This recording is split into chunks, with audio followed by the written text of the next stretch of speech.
like wonderful, but I've never gotten to DM for one because I can't run that game because it is now the future of my ongoing campaign. Messy. Specializes in espionage and guerrilla tactics. What if she's a guerrilla shifter? Just saying. Oh, she could be a guerrilla. She could be Terrible. a guerrilla shifter. Okay, so I'm a fool.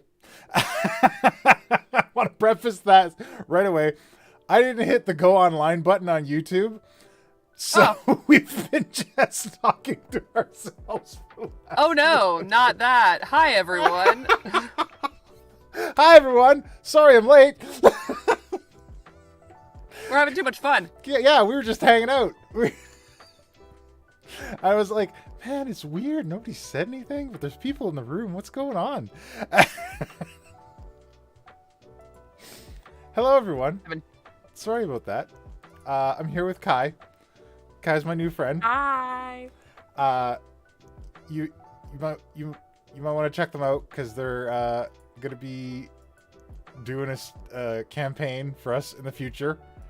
They do a lot of cool and great things. You check them out on Twitter under her ESTEL.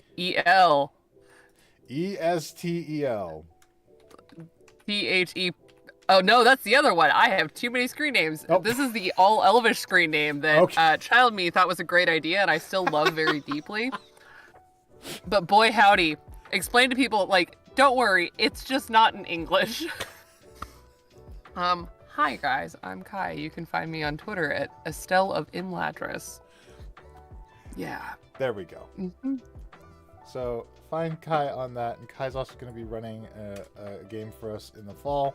It's going to be really cool. A lot of our friends are going to be there. Treat Kai well and give lots of boons and cheer them on as they run a new game with us. And also check them out in other things, which I'll probably get them to talk about more in the middle or the end before they go. I don't know. Anyways, we're doing world building. We're enjoying world building. Puck was in the middle of telling me the beautiful thing that is the terrifying military of this world. Yes. Of specifically the Caligarn military, which is not a military, and I'm frightened. So, the Caligarn Empire's military contractors, we got the Charging Ram, we've got the Lion's Bite, and then we've got the Serpent's Sting, who is run by Set Kruger, who specializes in kind of long-range combat, artillery bombardment, that kind of thing. These are kind of the rangers and the siegers kind of people. Also, this name evokes a feeling, and I love it very much. Right? I have to give credit to the audience for that, because they helped me out with a lot of the names, or I was kind of stuck on them, and they gave me some ideas. That Kruger sounds like a like G.I. Joe character that should be smoking a cigar, but should also have a snake head. He does 100% sound like he works for Cobra or something. Yeah.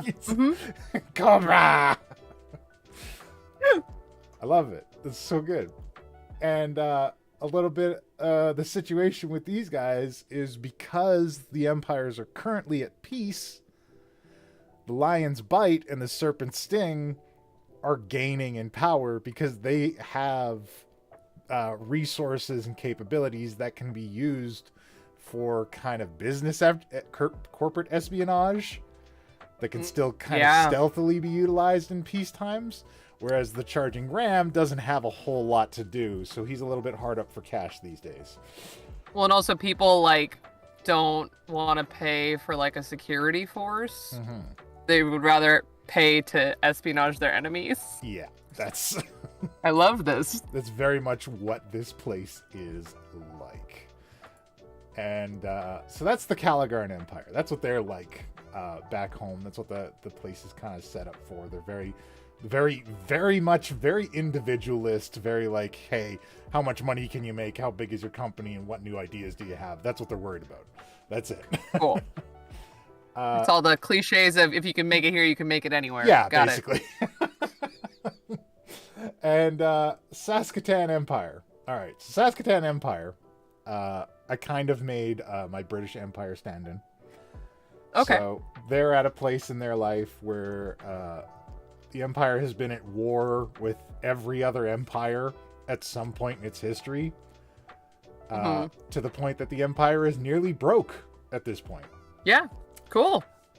Its previous emperor was forced out, was kind of forced into early retirement. You're done. Yeah, it was like, you're done. We've had it with these wars. We're out. And the Empress took over. And the Empress, of course, was the Emperor's daughter. Beloved by the people. Very much beloved by the people. Spent a lot of time, out mingling with the common people. Getting to know their plights. Getting to know what worries them and what concerns them. And that was why she was picked. She actually had an older brother that was supposed to take over after her, but nobody liked him. So that didn't work out. It's like, no.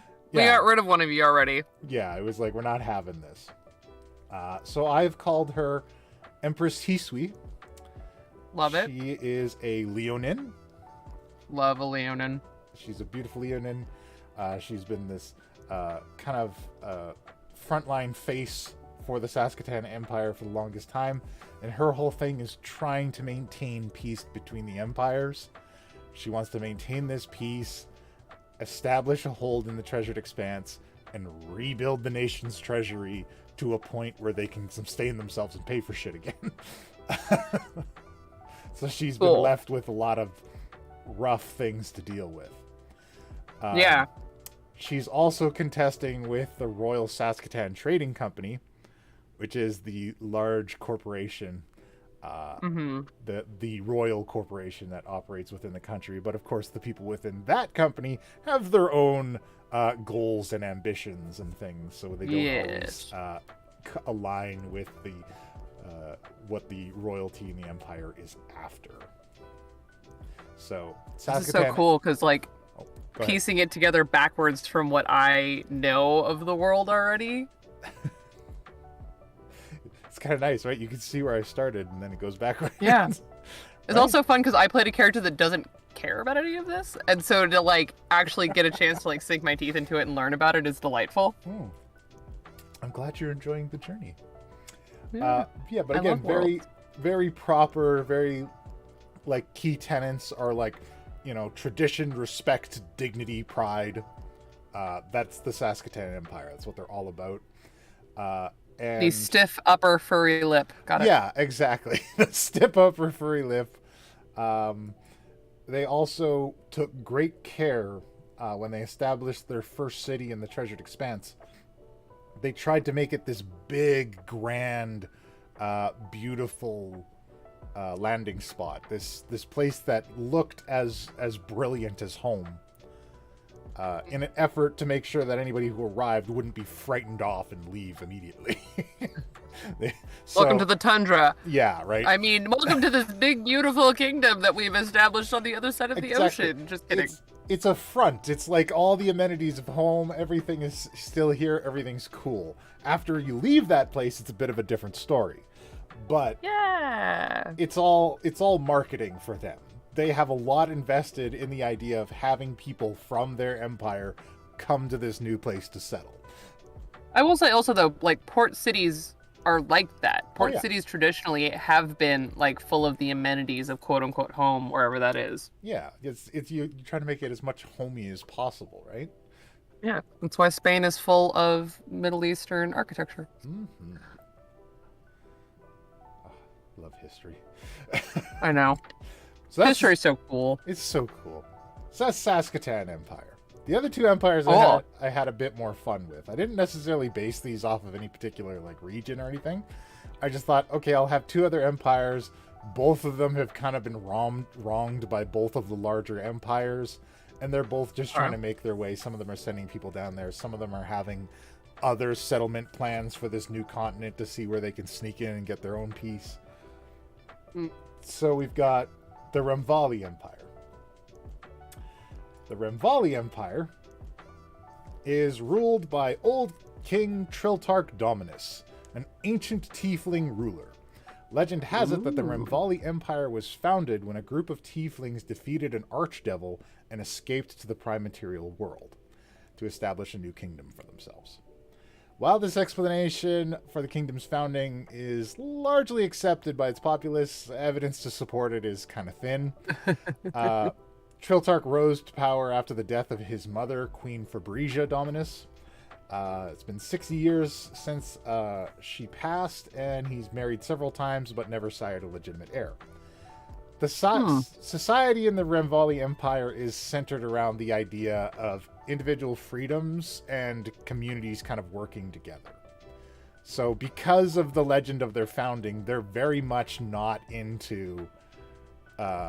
they don't like the idea of anyone ruling over them in any way. So the king is kind of it's like an anti-tyrant. Right. The king is kind of a figurehead in their society. If you move to a Ramvalli community, the Ramvalli are going to be like, okay, what do you bring to this community? Why should we let you in? Like, what? I love this. What do you bring to it? What is your worth in being here? And it's not so strict. Like, there's a lot of ways you can contribute to a community, but they definitely want to know what you can add collectively. And then, of course, all the communities have their individual community representatives. In Ramvalli's history, the community representatives have always agreed when it comes to the fate of the Renvali Empire for the greater good. They tend to have their own individual spats, but... Fantasy communism. Yeah, basically.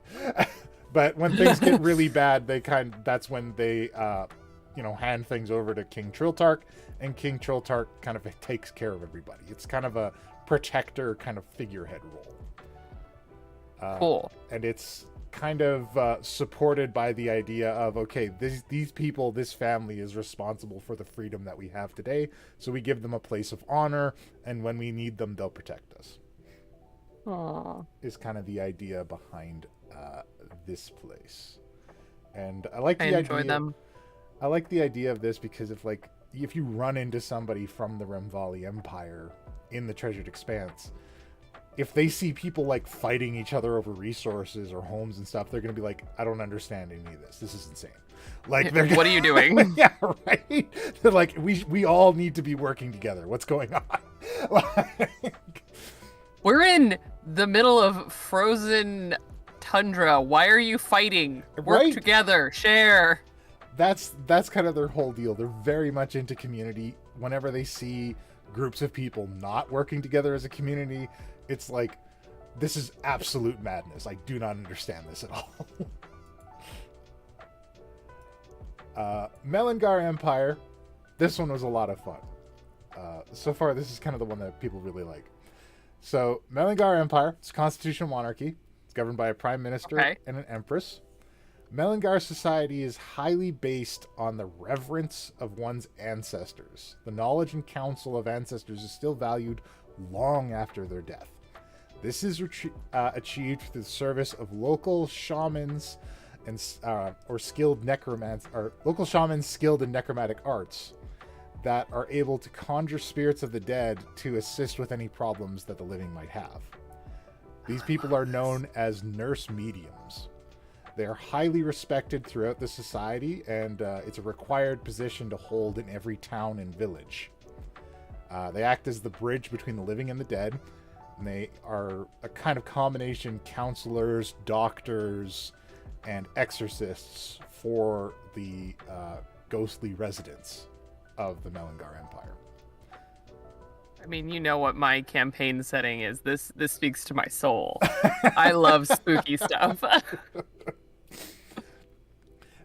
I'm glad you like it. People really like this empire. I think I might do more with these guys. Yeah, later, that's this rad. Is kind of really cool, and I've had a lot of fun building them up. So, with the nurse mediums, like the nurse mediums also are supposed to put troubled spirits to rest, because if a ghost ancestor is not properly cared for, they can become a malevolent spirit. They can become a troublesome spirit.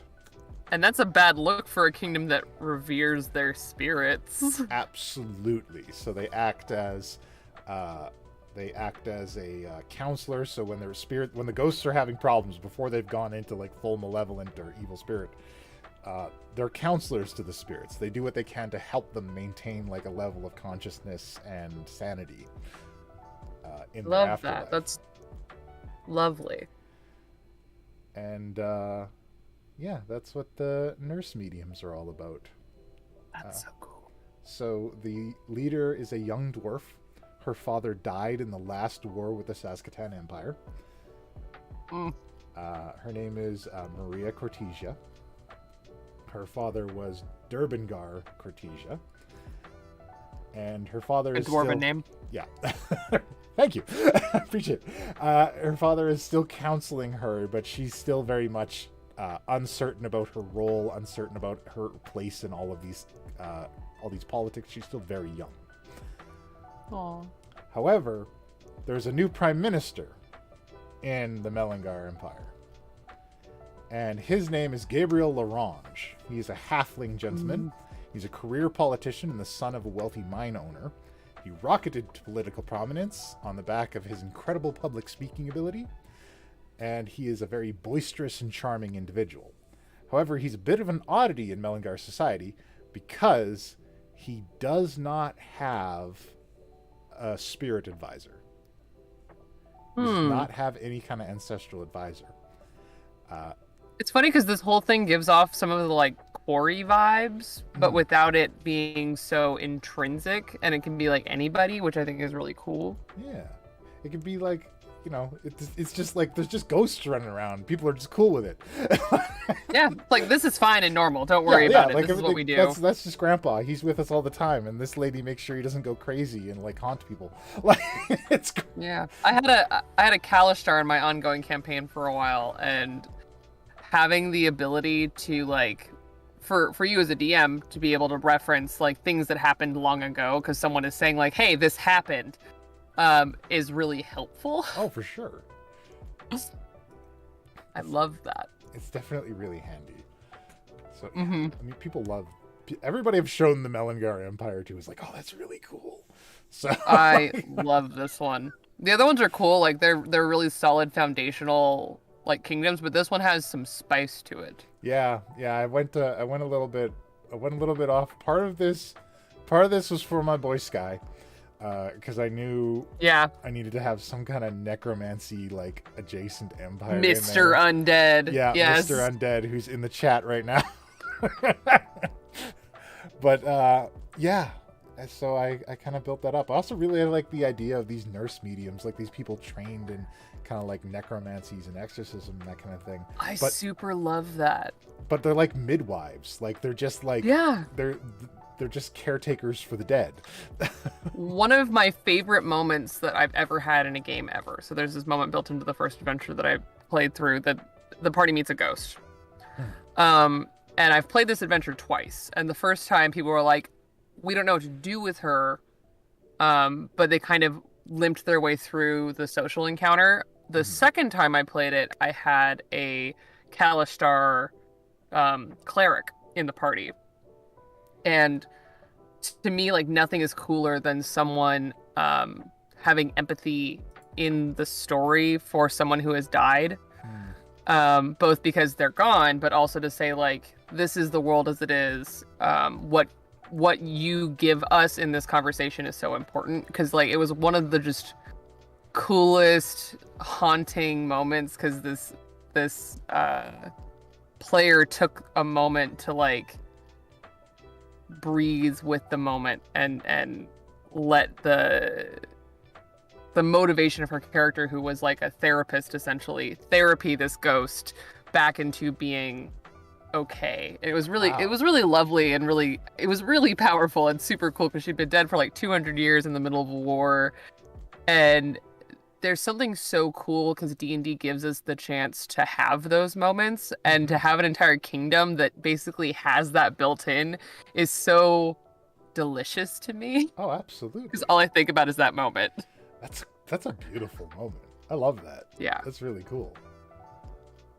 So, and you have it all the time with your nurse mediums, which I'm never gonna unknow that. That's so cool. I just thought it'd be cool. Like, what if there are ghosts around? And I'm like, okay, you can't just have a ghost around. Somebody needs to take care of these ghosts. So I created a profession around it. And like, and it puts them in this place of reverence. Yeah, like they're very much like you have to become a nurse medium's apprentice in order to become a nurse medium. Like you have to train it down from place to place. So also just like the potential of that.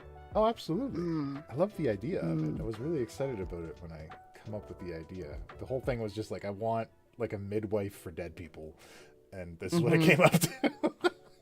There's a lot of meat on that bone. I really like that one. Oh, thank you. I'm glad you like it. So yeah, that's my empires. I want to know, what do you think of my world map? Because it took me a while to come. I really like it.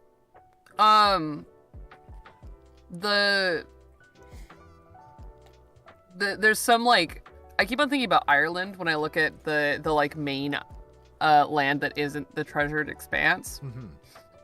To me, it looks like the northern coast of Ireland. Huh. Which is not a bad thing. No. It's just, it fascinates me that, you know, the mind goes, oh, this is a real place because you think it's a real place. That's pretty cool. Because there's a bay in Northern Ireland, the Bay of Buncrana, that is shaped so much like the bay that is by the Scale Lands. I very regularly steal real geography and just redraw it in funny ways. I did that a bit for how I built this up. But yeah, absolutely. And then across the water, like I love the big scary volcano mountains just because I am a sucker for them. I think that they're cool and creepy, especially knowing like how cold the treasured expanse is, and to know that that is right there is like, oh, geographically speaking, this actually kind of makes sense because new land in a cold region, like the mountains are moving, but they're not impacting the weather above. It can be cold as hell on a volcano. Can I tell you how I ended up doing that? Yeah, please. So I was like, okay, this place, this land kind of extends southernly as well, and I needed a reason for like the empires that are settling the treasured expanse to not have tried to settle further south where the weather was better, or to not travel further south. And I'm like, okay, well, that's giant territory. And I'm like, well, why don't the giants come up? And I'm like, because there's harsh mountains in between. And that's that's how I put it together. I mean, that's what keeps normal civilization where it is too, so that's fine. That makes sense. I'm glad you think so. Yeah, because you're makes sense. You're like talking about all this really smart stuff, and I'm like, mountains go here, brr. There's nothing wrong with that. Oh, I appreciate it. I'm like, oh, good. I'm glad it makes sense, and I'm glad you. I'm glad you were able to tell me that, because now I don't feel so dumb. Geothermal regions go where they want, not where you think they should go. Absolutely. Yeah. All right. Well, thank you for your input. I really appreciate that. Yeah. Also, they're just really cool looking. Yeah, it is really neat. I'm very happy of how it turned out. Because like I'm not really good at like art. I always say I have a terrible visual eye, but I'm quite satisfied with how this turned out. But I have 2 degrees in having a visual eye. I think it looks cool. Well, I mean, that settles it then, right? Like that's yeah, you've done great. Don't worry about it. Don't sweat it. Thank you, appreciate it. So Scale Lands, it's Dragon's Country, it's Dragonlands. Legend has it that all the land that the empires have was taken from the Dragon Lords of the Scale Lands. Yeah. Challenge accepted. What? Yeah. Right. So, the Scale Lands is like no man's land. You don't go in there. And if you do go in there, people write you off quick. Yeah, you will get eaten by a dragon. Yeah, cool. it's ruled by dragons. That's dragon territory. You just don't go in there. Because of that, Dragonborn in this world are kind of treated with a little bit of fear and reverence. There's an old saying throughout the empires, if you insult the Dragonborn, the Scale Lands quake. Means watch what you say. Yep. So, It's this like nobody knows for sure if the Dragonborn are in any way connected to the Scale Lands, but they're worried enough about it. Cool. I love this. No idea what I'm gonna do with Segrindel. I just kind of added it, but the campaign doesn't really take place there, so it's an afterthought. Yeah. This is just all. I mean, you got to think about what repels dragons. Right. What are dragons afraid of, and that's what goes there. Oh, that's a good idea. I'm gonna write that down. I mean, that's the only thing that would stop the Scale Lands from expanding. Hang on. Yeah, do it. What are dragons afraid of? Okay. There you go. Thank you. Thank you. Of course. That's the best idea I've had of what to do with that so far. I deeply appreciate that. Yay! I can't wait to find out what's there, or never know. Or never know, because maybe it's a secret. Yes. Love a secret. Absolutely. Okay, what else did I want? Oh, let's talk about the Pantheon. Oh, yes, let's talk about the Pantheon. Pantheon. You love Pantheons. Let's talk about the Pantheon. I love Pantheons. So, I had Uzu on Saturday, and we talked about Pantheons. We came up with a couple of different ideas. So the first thing we did is we went to the Melangar Empire, and we thought of some kind of deity for the lost spirits, the spirits that become malevolent spirits that need to be exorcised. So we came up with this soul shepherd, the spirit wanderer. Oh. What did we call? The Rest Father. That's cool. Yeah, we tried a bunch of different names out, and I think we settled on. We went with Spectral Psyker for now, but we're not. We didn't settle firmly on any names. We just tried a bunch of different ones out. But the idea is has like this long. He's like a shepherd. He has this long wool cloak. And when you exercise like the sleep. spirits, yeah, you send the spirits to the cloak to sleep and rest. Oh, that's so sweet. I love that. We had Father Fair, I think was the other one. Asterisk. Father Fair. Yeah, because we were like, we were having a hard time coming up with a name for that one.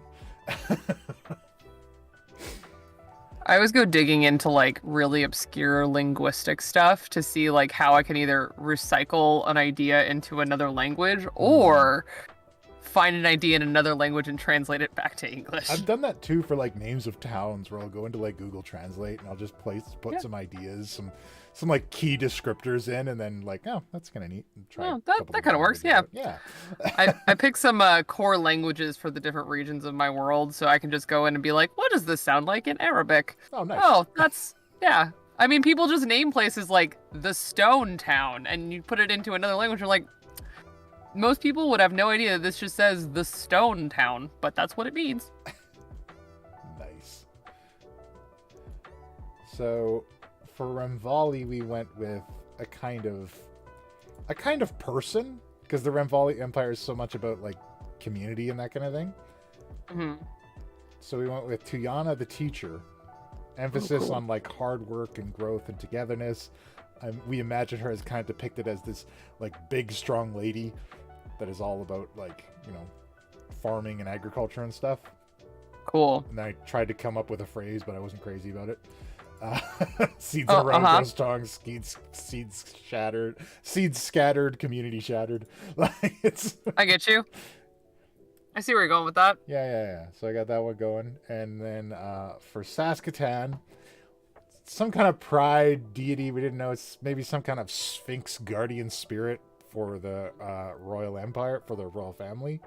Something like Seskatar was the name of it. Oh, cool. Love that. It's just kind of like, this is like the family's guardian for the Saskatoon Empire. And then for the Caligarn Empire, we went with two deities, sibling deities. One is kind of a sun, Lady Luck, so it's Lady Luck of the Shining Purse. Cool. And the other one is Brother of the Spilled Goblet. And Brother of the Spilled Goblet is the night deity that like curses. He's bad business. He's lost money. Yeah. And squandered potential. Right. Lady Luck of the Shining Purse is good luck, good money, good currency, and all that kind of thing. And the way we managed it with this society is that there's very much businesses that deal in both of the deities, where it's like, hey, come here and curse your business opponents with the Brother of the Spilled Goblet, or come here and bless your business with the Lady of the Shining Purse. That's fascinating. I love the idea of religion as business. Yeah. Well, like everything's business in this place. That was part of the problem that I had, is when I created these empires, I was like, I didn't really leave a lot of room for gods in these empires. Well, you got to remember that, like, people can just believe and not have to be, like, big figures in, like, the story of the gods, though. You can just have patrons like you have here. They're great. I see. Absolutely. But yeah, what are your thoughts on these deities? Do you have anything else in mind? I mean, I love what you have. I think that the idea of, like, almost, I'm getting kind of like a Greek mythology Hestia vibe from the Renvali community spirit. Which is kind of cool, because I think that's very apt for a community that's all about, like, coming together and all of that stuff. And I just, the Soul Shepherd thing is so cool. Again, because the idea of that whole kingdom is so cool, and having, of course, a divine touch on it, someone who can guide those who are lost, is awesome. Yeah, I imagine it when they're doing the exorcisms. Like, it's a very solemn thing, because when you have to exorcise a malevolent spirit or a spirit, it to the nurse mediums, that is a person who has gone insane. Yeah. And needs to be shuffled off now. Well, and it's also like, it goes back to the whole thing of, like, lost potential. If they revere their departed so much, and there's someone that's gotten so lost that they need to be exorcised, like, that's comforting to them as well, to the people doing it, because they otherwise would have revered this person if they were still able to control themselves. Yeah. That's really cool. Good domains, really good, like, succinct. I think that my one thought is, like, the lion deity to me speaks of, like, it's a place where people have, like, house patrons. That's kind of the vibe that it gives me. I don't know how deep down the rabbit hole you've gone into mythology, but, like, in Rome, they had, like, micro versions of the larger gods. Oh, no, it was Greece. I have this. I do this all the time, because, you know, they're so similar. And right. They take a lot. Yeah. From each other. It was Greece. Because I'm thinking of Athena Nike, and, like, Zeus had, like, 8 or 9 different, like, major variations that people picked that version of them, and they were, like, the patron of their home. But that's where, like, Athena Nike comes from, is Athena Nike was Athena, but an aspect of Athena, and people took that and, like, made altars specifically to Athena Nike in their home. And that's what this kind of feels like, is almost like, because it's specifically to do with, like, the royal guardian. Nice. So to me, like, then other people's homes would have, like, a home guardian. And even if it's just, like, a small pantheon of home guardians, it can speak to the different aspects of, like, being a quote-unquote, like, good citizen of Saskatoon. Of the, like, homekeeper kind of feeling, and the, like, good servant of the kingdom kind of vibe. You know what I mean? Right. Like a... This is for pride, and this is for duty, and this is for... Yes. And you give, like, individual offerings to those gods to, like,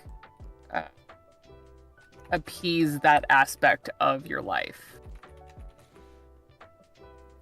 I like that. Because that one in particular really evokes that feeling to me. Like, there's a guardian spirit to make sure that the rulers are ruling well. Which then is like, well, what did the other people do? Because if the rulers have their own, then what do other people worship? They don't worship the ruling family's divine patron. They worship maybe an aspect of it, or maybe another like lesser god to it. Maybe I don't know. Maybe go hard on like the animal-ish theme with this, or maybe they're all human-animal hybrids, Egyptian style. Go Egyptian style. Yeah. Interesting. I'm gonna put down animals? ? Human animals? Humanish? Humaninish? Humanish? I mean, like this. Well, there's also other fun hybrids because you can do like a griffin. You could do like you could go really insane and do like a Lamasu type creature where it's more human looking in the face, but it's a creature everywhere else, etc., etc. Absolutely. I love that idea. That's beautiful. Oh, and we also had one more god. Kind of just a legendary creature, but it's the Magna Drake. And the Magna Drake is a world-ending dragon kaiju, and his body makes up the mountains of the Scale Lands. And if he ever awakens, the world is going to end. That's delicious. I just love a kaiju. Great. I'm down with kaiju. We're down with the kaiju here. We stand our kaiju. All right. It's great. Look, we'll stand a kaiju every day. Yeah. Yep. Okay. Any other thoughts on the I'm like chewing on this whole soul shepherd thing still. Yeah, I'm like I mean, it's a cool concept. Like a lot of the stuff that's come up around the Melangar Empire has been like, oh, this is some good shit. Yeah. I have this god in my setting that is the god. He's not just the god of like, I don't have a god of death in my kind of Greek equivalent pantheon. Mm-hmm. I decided that's not a thing that people worshipped. Right. But there are aspects of death that filter into the other domains of the gods. And I have a god of like passages and time. And one of the, like, where like the funereal rites would be performed for someone who is about to, be buried. Right. Because their passage, it's liminality. He's literally a god of liminality. That was like kind of the whole concept. And I keep on thinking about this god, and kind of like that mixed with the vibe of like Davy Jones, the shepherd of lost sailors' souls. Right. Kind of wrapped up in this idea of someone who is there to help pass someone on, but also to in kind of in a you're dead, let's go to heaven kind of way. It's a let's bring you home kind of feeling, which I think is so lovely. It's very much the whole like, come on, it's time to rest, let's go home. Yeah. Like, this passage kind of thing. Also, yeah, for the Melangar Empire, I went with Coco rules, so if everybody forgets about you, your ghost fades away. Oh. Oh yeah, no. Right? The sadness. Yikes.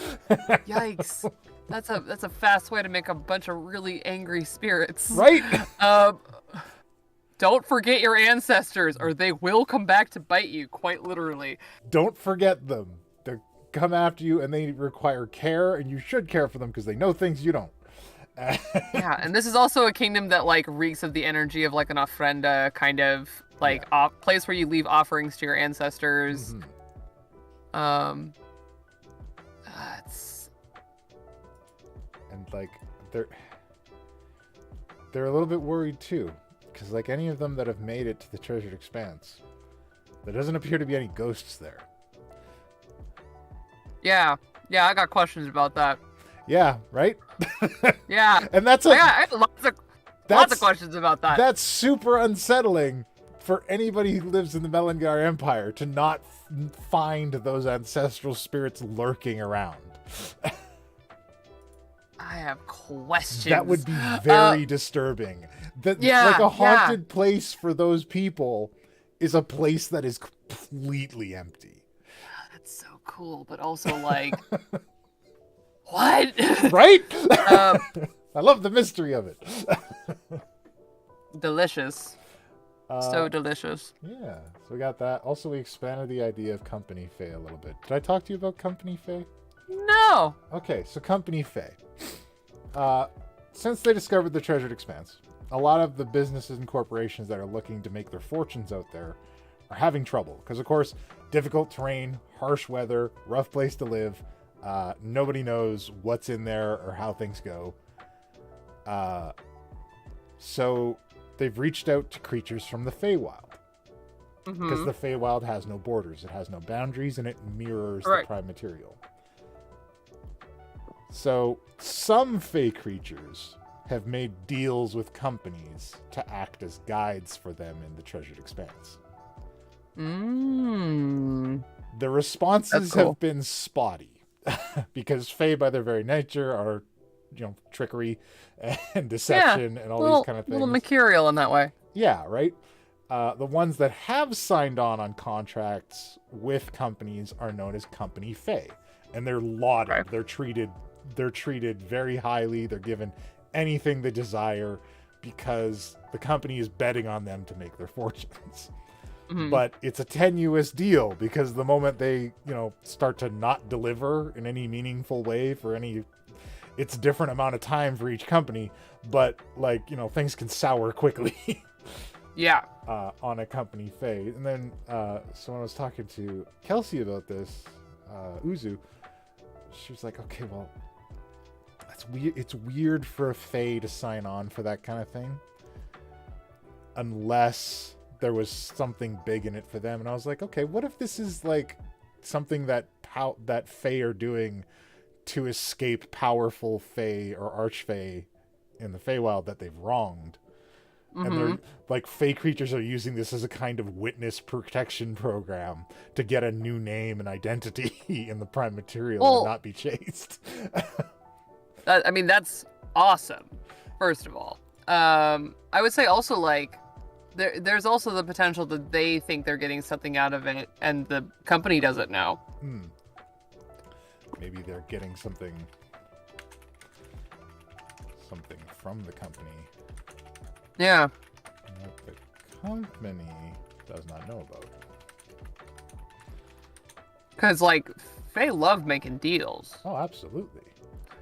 And just because they're helping this company doesn't mean that the company has the upper hand. Not necessarily. Yeah. I like the idea because I like that you just a satyr in a full business suit gives you a quest. And it's just I'm a Company Fey for such and such corporation. Well, I also love the idea that other Fays would meet this Fey and be like, what are you doing? Right? What is this? What are you doing? What is this nonsense? What are you working at? Yeah. Silence, I'm doing a thing. Yeah. So that was my large world, and this is, where are we? Okay, let me get to a closer view. All right, so this is our landing area.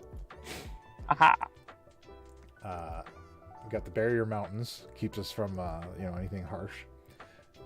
Promethean Point, Caligarn Empire, main city. Basically a glorified port town at this point. The guy who operates it is a Triton. And I always imagined him as a California business bro kind of dude. He runs a shipping company. The whole thing is, he greased a lot of palms, made a lot of deals to get here. And this is his big break. He's going to make a ton of cash off of running all of the shipping out of the treasure expanse. Good for him. And he actually used to be a citizen of the Saskatoon Empire, but he went to Caligarn to make his fortune and establish this city. And actually, his sister operates the Saskatoon Navy. Oh, okay. So there's a little bit of a thing. Yeah, that's fun. Yeah. Brine Sail. Yeah, Felicia Brine Sail, and he was Felix Brine Sail. Good. Pride's Reach, Saskatoon Empire's main place, operated by the Empress's cousin. Another fiery Leonine lioness. She loves to hunt. She loves the outdoors. She loves the woods. She's in the right place. She's all about it. It's hard to find her actually in government buildings and doing ruling stuff because she just loves to be out there. So a lot of the time, the local representative for the Royal Saskatoon Trading Company is doing a lot of the governing while she's out doing hunting trips and having a good time. Absolutely. You will occasionally see her in a dress doing formal functions and that kind of thing, but it is a rarity. And the company guy kind of acts as her almost like a handler, just kind of like, no, you have to do the things, please. But he's also got like his own please ambitions. do the work. Yeah, right. But he's also got like his own ambitions, so he's doing other stuff. But yeah, so they got that. They got a couple forts that they operate jointly between the two militaries, and then Fort Settleguard is the last line of defense before the main settlements. Cool. And that's what I set up for there. And then this is other maps that I'm not using. This is the first area that is settled in, called New Haven Plains. Ghostlands. Lights Watch. Yeah. So, Ghostlands. Ghostlands is the result. So when they first moved here, when they first started to settle here, they had no idea what would happen at winter. Oh, oop. Those first winters came,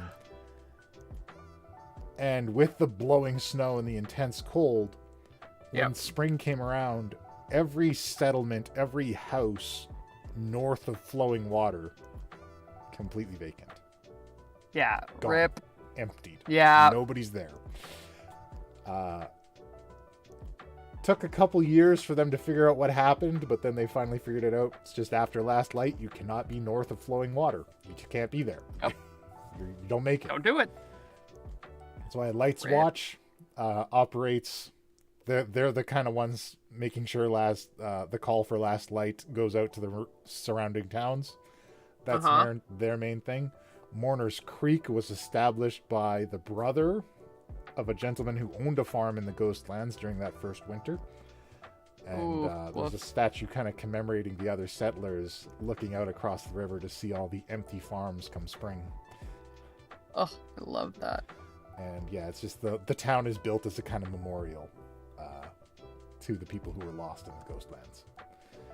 Look at this lovely scenic view of all these places where people died. Yep, where they're just maybe they're not dead. Maybe they're just gone. That's fair. maybe they're just gone. Maybe they evaporate. Who knows? Rip. And then Haven Gate. I actually had a little bit of fun with Haven Gate. We made that one a Caligarn town. And it is run by, was he a gnome or a halfling?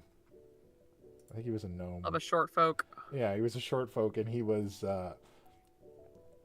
basically found the town to run the river shipping in the Treasured Expanse, and he kind of stole the river shipping out from underneath Felix Brinesail, so they hate each other now. Oops. So they're in this kind of like constant feud where they're like delaying each other's shipments and taking jabs at each other all the time. This is where river piracy comes from. I'm just saying. This is exactly where river piracy comes from.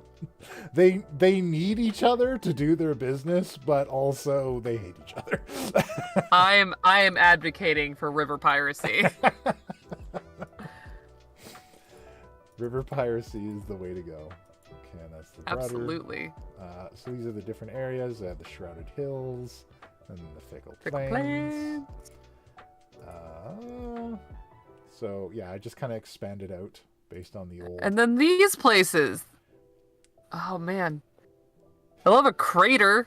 That's awesome. So yeah, you might have noticed there's all these like circular ponds. Yeah. All What's over with the place. craters? That's a good question. Nobody knows. I love this. It's just a weird thing about this place. Yeah, And, wow. This area appears to be the most scarred. Up in the Fickle... I've renamed this section the Fickle Tundra because the Fickle Plains ended up being much larger than I expected, and I had to swap it out a little bit. But yeah, so there's actually a research center here because they keep finding unusual magical artifacts in this enormous crater. So they've set up a research team there as a joint venture between the two. So cool. For the two empires. then... I love that. Wait, where am I going? I'm going... No. Here we go. Oh. So Shrouded Hills. This is just all farming community. Uh-huh. For this one, we went with this huge farm. This is the Saskatoon Empire's poster family. Oh, okay. This is a family that lived in the Saskatoon Empire, had nothing, moved here, founded this giant farm, and made a fortune. So they're like, look, you can go to the new world and have a whole new life. Exactly. That's just all this thing with this family. So they're very much in the limelight. The father's kind of not into it. He's got a couple kids. They've all got kind of different things going on. Of course, the oldest son is being kind of groomed to take over the farm. The mother is very much into the whole, like, ooh, we're famous kind of thing. The Fettelber family.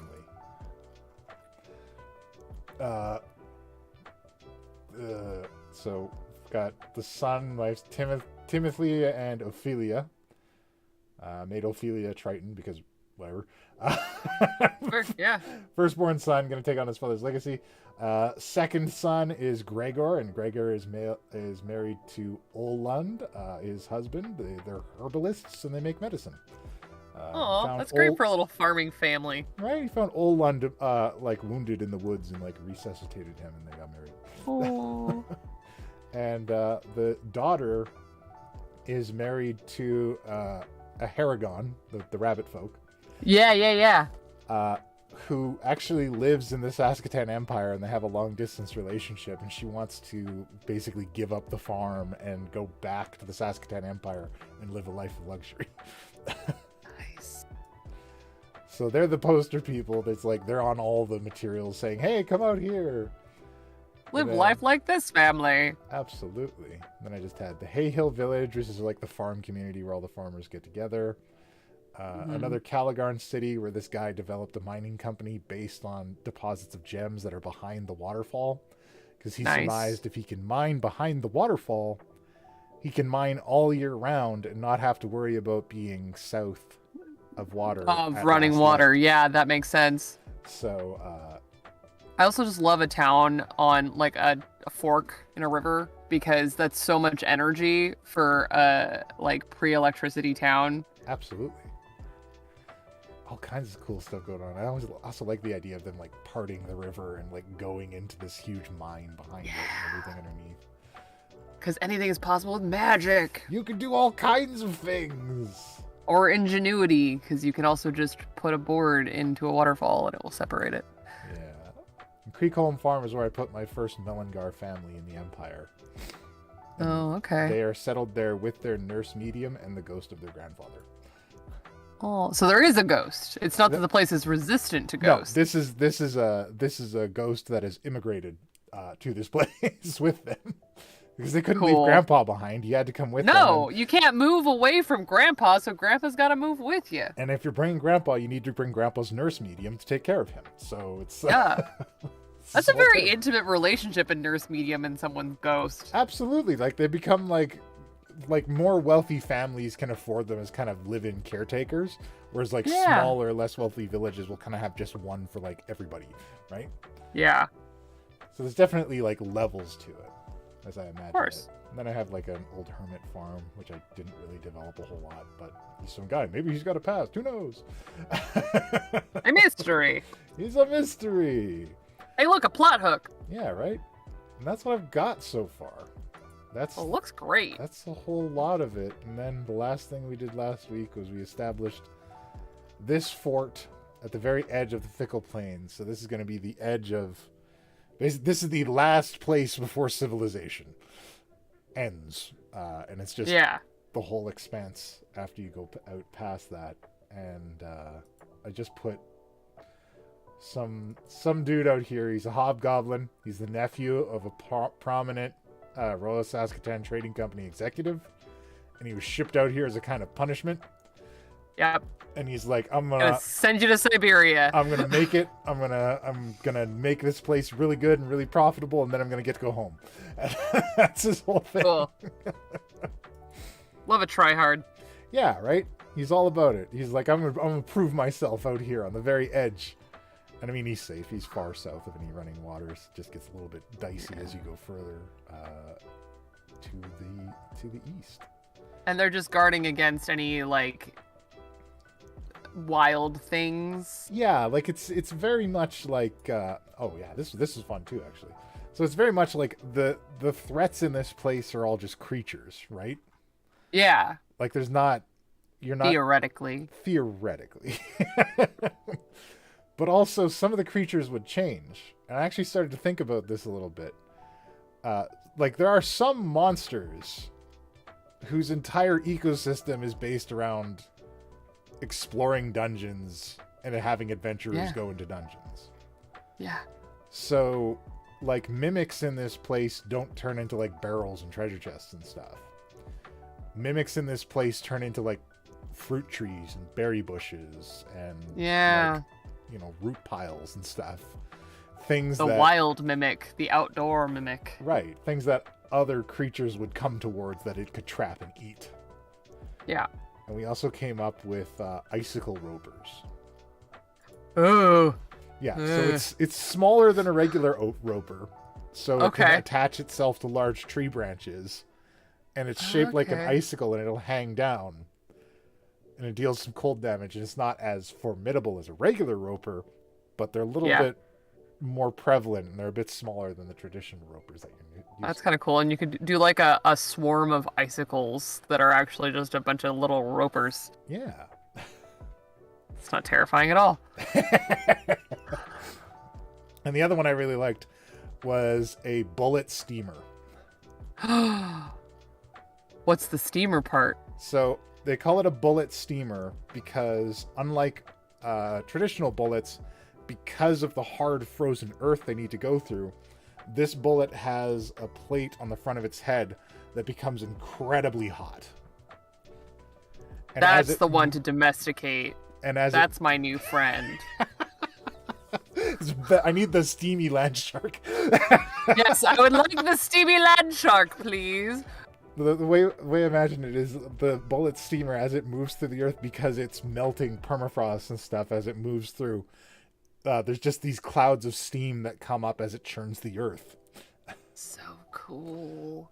Also, like, the all-important question, can you cook a burger on it? Can you cook an egg on it? I mean, I imagine you probably could. It has to be hot enough to, like, make the earth malleable. Yeah.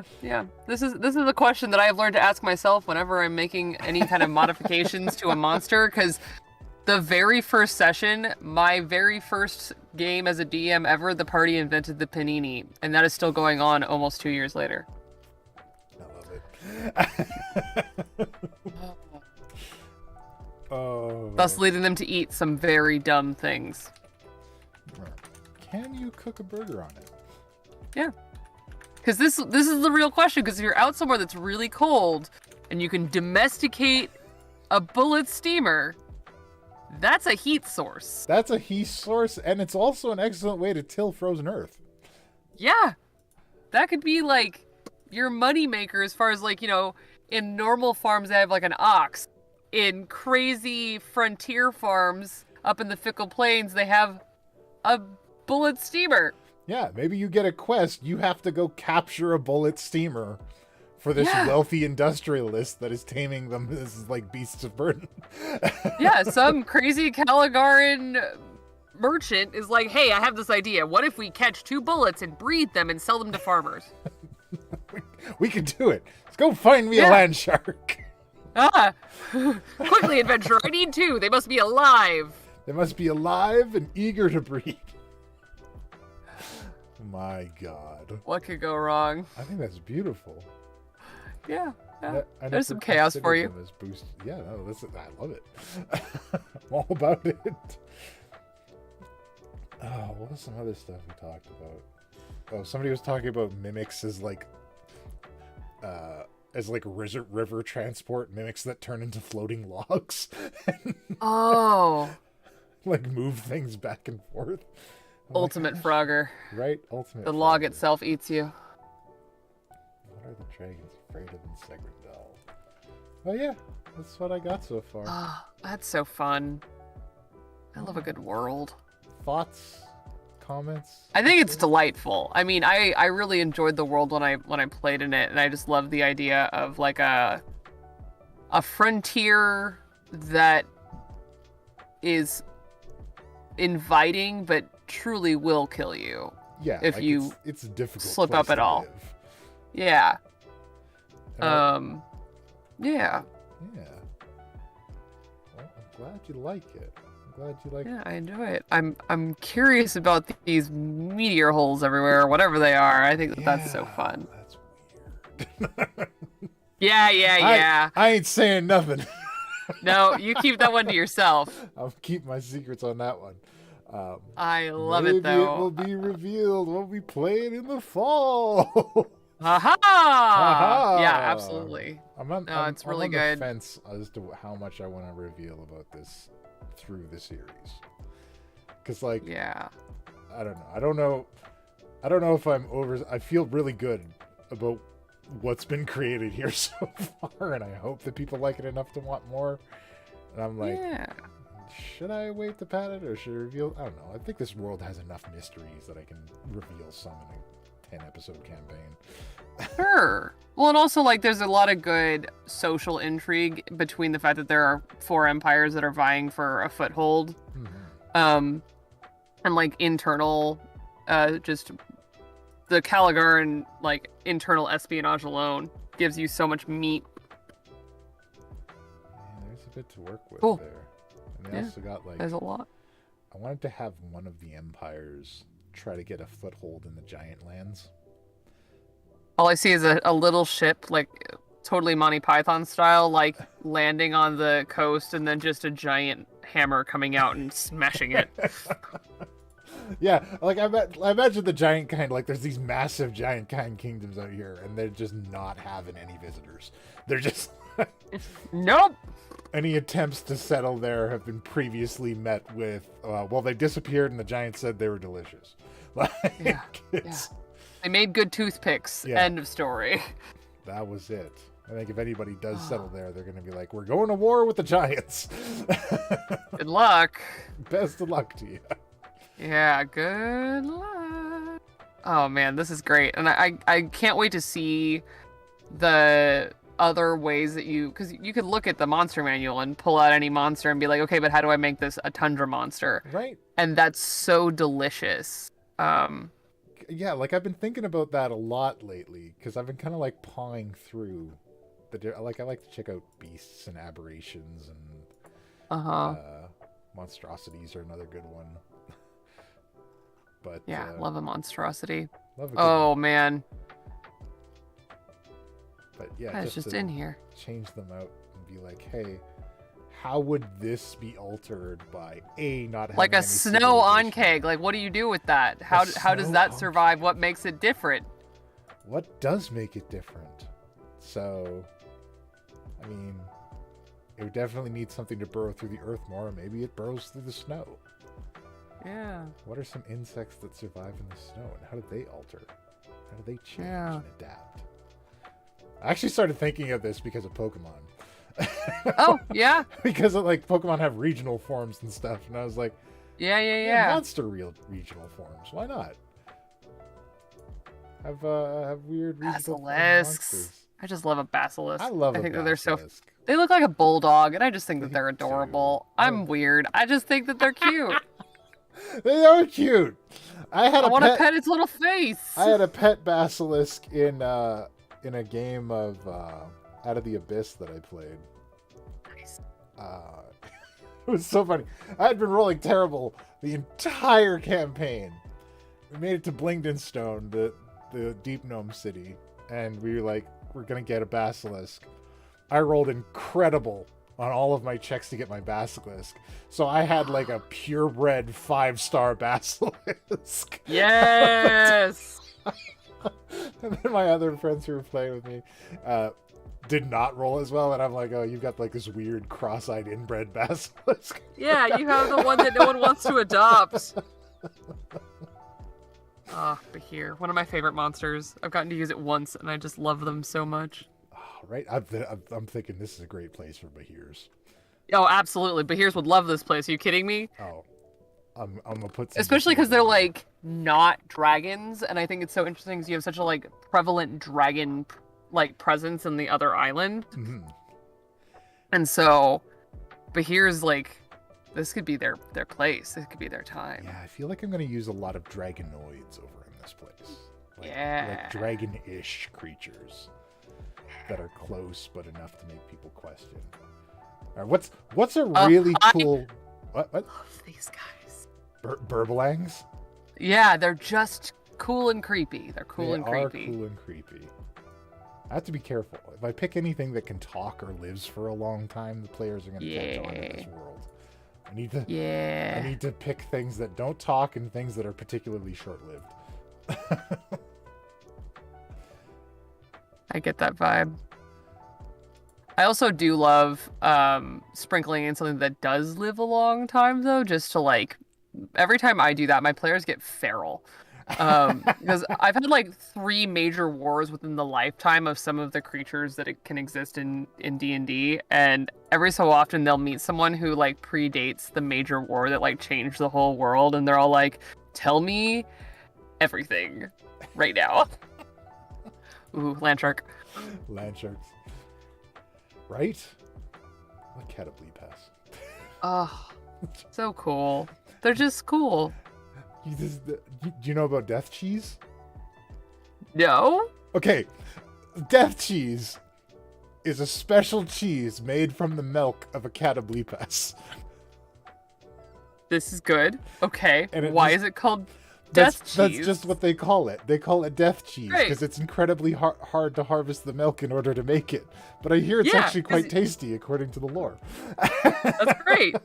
I mean, it looks like what would happen if you cross a dinosaur and a wild boar. Of course it's going to be freaking hard to milk it. I think that's exactly how I explained it to my players. I was like, they're like, what is a catablepas? And I'm like, it's a wild boar dinosaur. I'm like, oh, okay. Cave fisher. Right, and how would cave fishers change? Because there's not a whole lot of caves in this place. Then maybe it's something that they evolved to like live in trees. Yeah, maybe they're tree fishers now. Maybe they're different in that way. Or maybe they have found new ways to like, maybe they changed their like prey. Because, you know, cave dwelling creatures have very specific kinds of prey because they try and eat things that go into caves. Right. But maybe these have like evolved to burrow through ice on the rivers or something like that. Oh. Kite fishers. Yeah. So they like attach their tongues to like large leaves. Yeah. And wait for a breeze, and then they catch it up, and it's actually this long string kind of waving in the wind that catches flying creatures and lures them back in. Oh, that's amazing and terrifying. I'm gonna type Don't fly. Kite fisher. Kite fisher. Kite fisher? Instead of fishing down, they fish up. Yeah, they fish up. What's the bird life like in the Treasured Wastes or the Treasured Expanse? That's an excellent question. Because I imagine it'd be a lot of migratory birds, because they could fly over, and giants don't give a shit about them. Yeah. So it'd be a lot of... I mean, I imagine it'd be similar to what I've got here. Oh, man. Those boys. Cockatrice. Yeah. Yeah, right? The very first session of D&D I played, 5 years that I played as a player, that was, like, actually playing and not just us stumbling through the rules, I almost died because of a cockatrice, because I didn't have a way to unpetrify myself and failed all of my rolls. They frightened me. They're also just demon chickens, and I just... They are demon chickens. Oh, K-Grams, the name of the basilisk was Mr. Squishy Face. Of course it was. Also, I forgot to... Hallow, I apologize. I read this and then I wanted to talk about it and then I forgot about it. The house patrons to be extensions of divinity, or would it be predecessors who gained their key divine favor and tasked to hold their descendants to keep their integrity? I like a bit of both. Yeah, I think it's kind of a mix, because like, okay, tell me if I'm way off base here. But when I'm thinking about like this kind of spiritual hierarchy between the guardian spirit, the royal guardian spirit, and kind of like the house spirit and the house deities, I'm picturing very much like a Lion King Circle of Life style thing. Yeah. Right? Yeah. Yeah. Like I'm picturing very much like, okay, you have like the lion spirit that takes over the royal family, and then you have like other kind of animal spirits that the lion spirit kind of lords over that deal with other aspects and things. Yeah. Well, there's also, I'm thinking of, there's this weird, and technically, I guess if I were putting them in D&D, they would be like a fae creature, but there is this Slavic fae house spirit that, like, every house has one. It lives under the oven. It's like a whole thing. It's called a domovoi. Oh, yeah, Domovoi. Yeah. They're like the more chaotic version of kind of what I was thinking of, like, they maybe serve a purpose both on a divine level, but then yeah, you don't want to like I don't mean Demi Boy. No, not Demi Boy. That's cute if you Google. No, we are actually talking about the oven face spirits. Oh, they're hairy. And there's a feminine counterpoint too, and I don't remember what they're called. But the idea that there's like someone that both is kind of part of your family because they're part of the home, they're part of your home. Yeah, they're like a house spirit, and you're supposed to like respect them and things.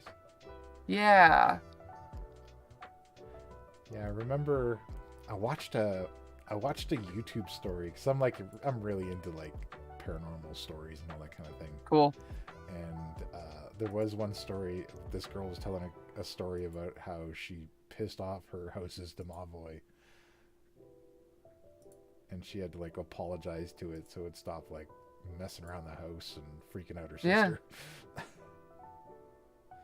And that's kind of the vibe that I was getting from the whole thing of like every house has one, but maybe they serve a larger divine umbrella. Yeah. Also very like old kingdom, you know? Oh, very much. House Guardians.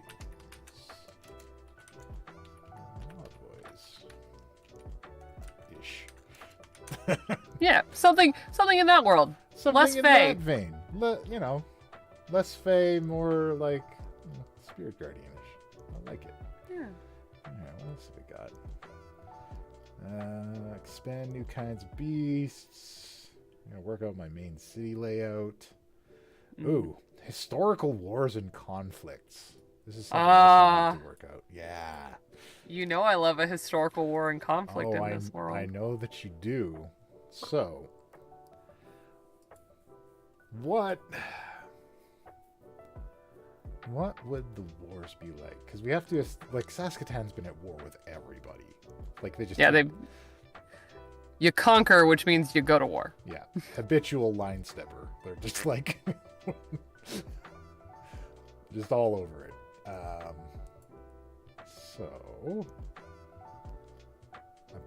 I feel like the last war was between Saskatoon, Caligarn, and Renvali. Uh-huh. And I feel like Renvali was losing, because in my mind, Renvali used to be bigger. Like, it was maybe, like, up to this section here. To that little bay up there, yeah. And they lost a portion of it to the Saskatoon Empire. Well, how did they get out? How did the war end? Well, the previous emperor was deposed, and peace was signed. Okay. So it was not through alliance so much as it was through concession. Yeah. So that's some grudge. Oh yeah. Like, I mean, if it wasn't that long ago, the Renvali people hate the Saskatoon people. Oh yeah, I imagine it as like everybody's got beef with Saskatoon. Like, like there's not a lot of people that are like chill with them. And in fact, I feel like the reason the Mellingar Empire and the Renvali Empire even deal with Saskatoon is to get themselves a position in the Treasured Expanse. Mm-hmm. If any of them even desire it, because I feel like there's just a lot of bad blood there. You can get it with Caligarn, but it's more expensive to get it with Caligarn. Because you gotta essentially buy your way in. You can buy your way into anything in Caligarn. If the price is right. But yeah. So we gotta think about what to call the conflicts and what they were like. Yeah. Well, I think that also, like, my question would be, what stops, in general, Saskatoon? Like, I can kind of guess how they haven't tried to and successfully eaten Caligarn, but what is the thing that keeps them from eating Ramvalli and Mellingar?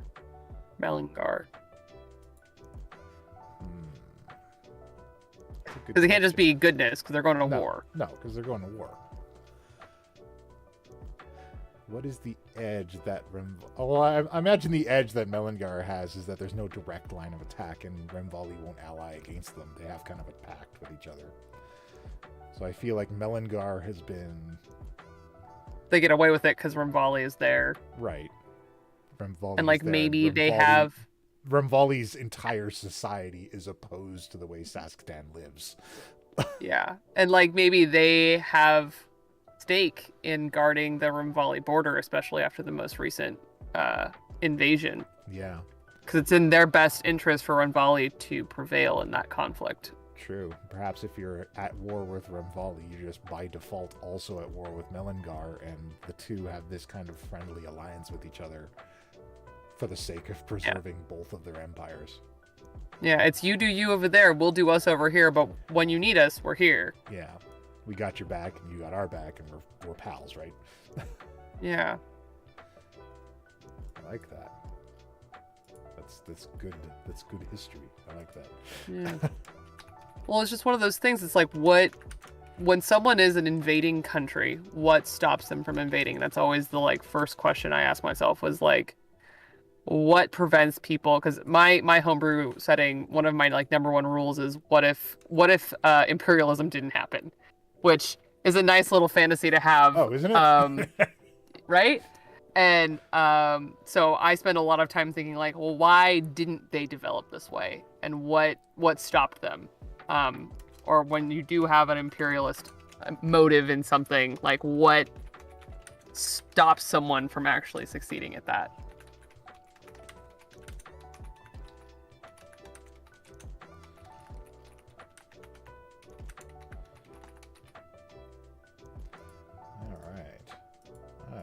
Delicious. That makes a lot of sense. Thank you for bringing that up. I'm glad you're... Because like Caligarn could just buy peace. Oh yeah. Caligarn could just be like, yeah, you want weapons to go to war, you have to be nice to us. Yeah, that's... they have bought themselves out of a lot of bad situations. Yeah, they're that rich kid, you know? Yeah. Their whole thing is like commerce. In the Caligarn Empire, you're measured by what your worth is and what the worth of your company is. I also think because Mellingar is so like death related, I imagine going to war with them is really creepy, because then you're talking about a kingdom full of people that remember, period. They just remember as a people. They know every tactic you've ever engaged in. Yeah. And on top of it, they have ghosts on their side, and if any of these kingdoms are superstitious in any way, they have ghosts on their side. Literal ghosts. Yeah. That's horrifying. And like they might actually have ghost soldiers. Yeah. Oh man, that would be amazing. Like literally ghosts that are not so far gone that they're unreachable, but ghosts that are gone enough or violent enough that they can be soldiers. Yeah. Oh. Like on the verge of becoming like a wraith or like yeah, that's some like that's an anti-hero right there. Yeah, that's some horrifying stuff. I appreciate it. Yeah, like also then people would be like, I don't really want to go to war with ghosts. Right? as literal ghosts. Yeah, they have ghosts. They've just got ghosts. Can't go there. The ghosts remember you. The Empress's dad is still in the castle. Yeah, he's just hanging out, and he's dead. And you guys killed him, and he's not happy about it. Yeah. That's crazy. I love it. Yeah. Have some more. You know. Have some more. Doppelgangers. Doppelgangers. Also, I didn't know favorite this, threat. but there's like straight up pod people plant. The pod people plant. Wait, really? Yeah. Okay. Look, I found this the other day. Hang on. It was in plants. Animated tree, assassin's shrine, body taker plant. This is Invasion of the Body Snatchers. I want one. Listen to this description. Oh, it's from Ravenloft. Yeah, it's from Van Okay. Richten's. It's okay. Whether hailing from the stars or sprouting from hidden depths, the malicious vegetation known as body taker plants seek to become the dominant form of life wherever they appear. These invasive organisms subvert whole societies by consuming individuals and replacing them with duplicates called podlings. And podlings, of course, have stats. Yeah, it's Invaders of the Body Snatchers. This is my next one shot. I love terrible monsters. There should be a parrot about me at this point. I love a terrible D&D monster. Okay. Picture this. You go through this, right? And then during like a particularly warm spring, one of these things like thaws out. And then the next spring, an entire town is just podlings. Yeah. So I'm also working on a game. Oh, there's a table for podling behavior. Okay, sorry. I love this. This is awesome. See, I've been thinking in this world, I'm currently developing a game that's based on the Twilight Zone. That's like, how creepy and terrifying can I push things? And this is up there. I love this very much. This is right up that alley. Yeah. Body taker plant. I will take 10, thank you. Yeah. Corpse flower. Body taker plant. I got a corpse flower the other day. Not the other day. A couple. I bought like a bunch of packs of miniatures because I was doing a video to like illustrate how many miniatures you have to buy to like get a collection of doubles of things that you want to create like hordes for. Yeah. I'm creating a product called the Bag of Goons. I kickstarted it, where it's just like low cost bags of minion creatures. Oh, cool. Okay. So it's like, $15 and you get a bag of 10 goblins or kobolds or whatever, and then they're just there. That's rad. Just cheap, that's smart. Easy miniatures for things that are dead by as long, dead as fast as it takes the wizard to say fireball. And Yeah. I made the rule very early on for myself as a DM that I was going to find every way possible to not become a miniature collector because I'm intrinsically a collector of things. And I live in a 1-bedroom apartment. Oh, yeah. And I already am a cosplayer. And so I just can't. I can't do both. It's fair. But I do custom minis for like my characters. I have this bad habit that started a couple years ago of making my I have like a group of main NPC heroes in my world, and I started making them as minis and just buying them here and there. Mm-hmm. And I have them, but I'm not allowed to just have minis because of that way madness lies, and I'll just sit around and paint minis all day, which is not a bad thing, but I have other things I should do. It's not a bad thing, but I mean, it does lead places. Yeah, and I love painting small things. Like, part of my master's degree involved a lot of scenic painting and scenic design, which you do in half scale. Or half-inch scale, you do it very small. So I've made a lot of very small furniture and painted just a lot of very small things, and I love doing it to the point where it would be very dangerous for me to get into. I've never been good at that delicate kind of fine work. I always say I got stupid fingers. Aww. I don't know. Maybe it's just because I'm a real big guy, and I'm just like, I always had difficulty with like finer detail stuff. I getcha. But this is delightful. Yeah, like any additional feedback on the maps? My one thought on the maps is there are places where water disappears and reappears, and my question is how. Okay.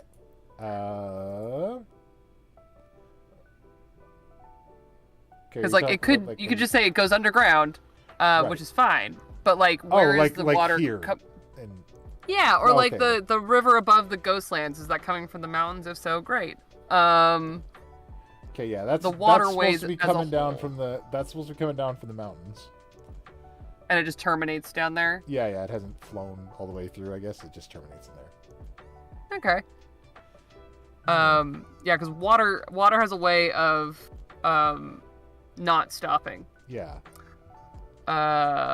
And so usually it either ends in an ocean or lake. There's not a lot of dead ends in rivers. So like the last one to me, like that says like glacial runoff. Right. Which I know is like a major thing, especially in cold regions like this. But is it a river year round then, or is it sometimes just part of the landscape as snow, that kind of stuff? Excellent point. I ended up having them end here and then having these other portions because like a mistake I made on an earlier map, so I just did it to match it. But you make an excellent point about them. I'll have to reconsider that. Rivers kind of go until there's a reason to stop. Yeah. And that's why you get a lot of like, I do a lot of deltas. I will say in this region there's probably a lot less deltas just because deltas would freeze, but the terrain can also just like swallow it. Like underground rivers are a thing, underground lakes are a thing. Yeah. Okay, let's come up with that would be reasons. something to think about. Absolutely. Let's come up with And some especially in a reasons. place where they're trying to survive and water is maybe harder to control, maybe some of it is channeled into reservoirs, and that's the answer. Excellent. I'm gonna put that down. Where do the rivers go? Explains separations. Thank you for the feedback. Deeply appreciate it. Yeah. That's my one like major map feedback. Everything else is, it's all good by me. All right. Well, I think we got her covered. All right. Well, this has been fun. It's been great. Thank you so much for joining me on this. I really appreciate it. Thanks for having me. I just enjoy seeing how the world has expanded. It's great to talk about it and get your feedback and your excitement on it, and yeah, I love it. Thank you so much. Can't wait to see where it goes. Oh, it's going. I'm almost running out of things to do, but it's one of those things that I've kind of decided I'm just gonna keep building it. Yep. And then it's done when I stop. Yep. That's how that works. Right? Sometimes you just do it that way. But before we close up and depart, do you want to tell them about yourself one last time before we go? Since I think I cut off the first one because I didn't hit the live button. All good. You guys can find me on pretty much all social media as ESTELOFIMLADRIS, Estelle of Imladris. I am a Twitch tabletop performer. I am also a dungeon master. I am currently writing some projects, working on some projects. As Puck said, I will be later this year joining them on their lovely channel. I'm so excited.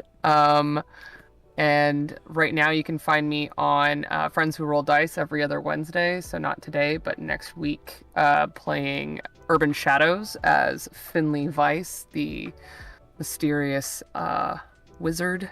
And got some other projects in the pipeline. So stay tuned. But for now, I'll look forward to August or September or later this year at some point when I will be DMing a new fun adventure in my new setting that I've made. Woo! Can't wait to see it. It's gonna be exciting. excited to have you. Everybody, make sure you watch all of those things. Watch Friends Who Roll Dice. Watch the new show in the fall.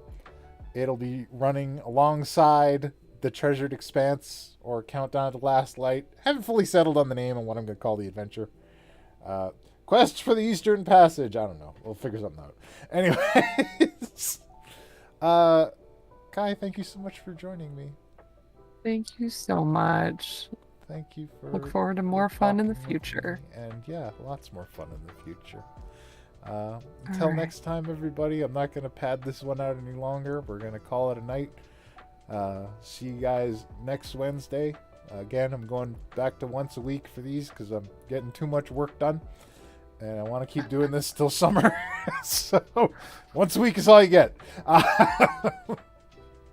And until next time, that's it.